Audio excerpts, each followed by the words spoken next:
SGVP holistic હોસ્પિટલના Ayurveda talk શોમાં હું ડૉક્ટર ભવદીપ ગણાત્રા આપનું સ્વાગત કરું છું. મિત્રો, આજનો વિષય છે પાન ખાવું જોઈએ જમ્યા પછી. પાન શબ્દ આયુર્વેદના એક અનુપાન શબ્દનો એક અડધો હિસ્સો છે. એટલે પાન એટલે આપણે આપણા ઘણા બધા પરિવારોમાં પરંપરાથી ભગવાનને ભોજનની સાથે પાન બીડા એ પણ ધરાવવામાં આવે છે અને પછી પ્રસાદ સ્વરૂપે આપણે એને પણ લઈએ છીએ. તો ભોજનના અનુપાન સ્વરૂપે આપવામાં આવે છે એવા પાનની વાત થઈ રહી છે. એટલી પવિત્રતાથી ઘરે બનાવેલા પાનની વાત થઈ રહી છે. અને પવિત્ર શબ્દ જ્યાં પણ આવે ને ત્યાં એ હેલ્ધી અને પોઝિટિવ એ આપણે સમજી જ લેવાનું. તો મિત્રો, જમ્યા પછી આપણા શરીરમાં કફ બનતો હોય છે અને એ કફ યોગ્ય બને, આપણને નડે નહીં એવો બને, એના માટે ખાસ જમ્યા પછી પાન ખાવાની વાત આયુર્વેદમાં કરી છે. પણ એ કેવું પાન? નાગરવેલનું પાન. નાગરવેલના પાનમાં કોરો કાથો, લવિંગ, એલચી, જાયફળ અને સોપારી આ બધું યોગ્ય માત્રામાં ભેગું કરીને ખૂબ ચાવીને જમ્યા પછી પાન ખાવું. તો આ વાત કેમ કરી છે? કારણ કે આયુર્વેદ ઈચ્છે છે કે આપણે દીર્ઘાયુ થઈએ અને સ્વસ્થ આપણું આયુષ્ય રહે.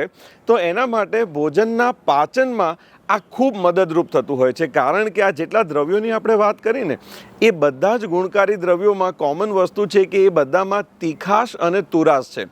એટલે જમ્યા પછી મુખ શુદ્ધિ કરવાનું, પાચન તંત્રની આખી વ્યવસ્થા યોગ્ય રીતે થાય એના માટે તીખા અને તુરા દ્રવ્યોનું ખૂબ મહત્ત્વ રહેલું છે, જે આ પાન ખાવાથી આપણને મળે છે. બીજું, પાન ખાવાથી કંઠની શુદ્ધિ થાય છે. એટલે જે લોકોને કંઠમાં કફની તકલીફ રહેતી હોય અને વિશેષ કરીને જે ગાયકો છે, વક્તા છે, અને આપણે ઘણા બધા લોકો જેને કવ્વાલી ગાતા સાંભળીએ છીએ, કવ્વાલીમાં ઊંચા અવાજે જ્યારે એમને પરફોર્મ કરવાનું હોય છે ત્યારે કવ્વાલી ગાતી વખતે પણ એ લોકો મોઢામાં પાન રાખે છે. કારણ કે એ કંઠ શુદ્ધિકર છે, રુચિકર છે અને મુખ શુદ્ધિકર છે. આ સાથે આ પાનના ઉપર ઘણા બધા મોડર્નમાં પણ રિસર્ચ થયેલા છે. એના અનુસાર એની અંદર ઘણા બધા વિટામિન્સ, મિનરલ્સ અને ફાઇબર્સ હોય છે. તો મિત્રો, આ પાન ખાવાની પરંપરા આપણા આયુર્વેદ દ્વારા સપોર્ટ કરવામાં આવી રહી છે. પણ આરોગ્યને હાનિકારક હોય ને એવા જે બધા તત્વો સાથેના પાન અત્યારે જે બજારમાં મળે છે એની વાત અહીંયા બિલકુલ નથી. તમારા સ્વાસ્થ્યને સપોર્ટ કરે અને તમારા પાચન તંત્રને ટેકો કરે એવા પાન ખાવાની અહીંયા વાત છે. અને એ પાન ખાઈ લીધા પછી જો દાંતમાં એ ભરાઈ રહેતા હોય, કશું પણ હોય, તો સાદું બ્રશ લઈને, ટૂથપેસ્ટ નહીં લગાવવાની, માત્ર સોફ્ટ ટૂથબ્રશથી તમે દાંતને ચોખ્ખા કરી લો એટલે ત્યાં કશું તમારા દાંતમાં ભરાઈ ના રહે. અને આ જમ્યા પછી પાન ખાવાની ઘરે પરંપરા તમે ચાલુ રાખો અને જો ન હોય તો શરૂ કરો. અને થોડાક મહિના પછી જે લોકોને ગળામાં કફની તકલીફ રહેતી હોય, શરદી કફનો પ્રોબ્લેમ રહેતો હોય, માથામાં કફ ભરાતો હોય, એ બધાને આમાં ખૂબ ફાયદો જોવા મળશે. અને એ ફાયદો આપને કેવો થાય છે એ ખાસ કમેન્ટમાં અમને જણાવજો.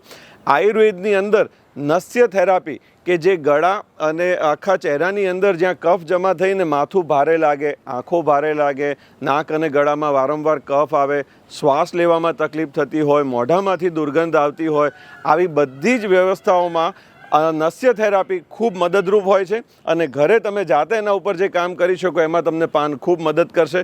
મિત્રો, આજનો વિષય કેવો લાગ્યો એ તમે ખાસ અમને જણાવજો. અને વિડીયો ગમ્યો હોય તો લાઈક કરીને બીજાને મોકલવાનું ચાલુ રાખજો. મળીશું આવતા શનિવારે. SGVP holistic hospital, allopathy, Ayurveda एवं योग.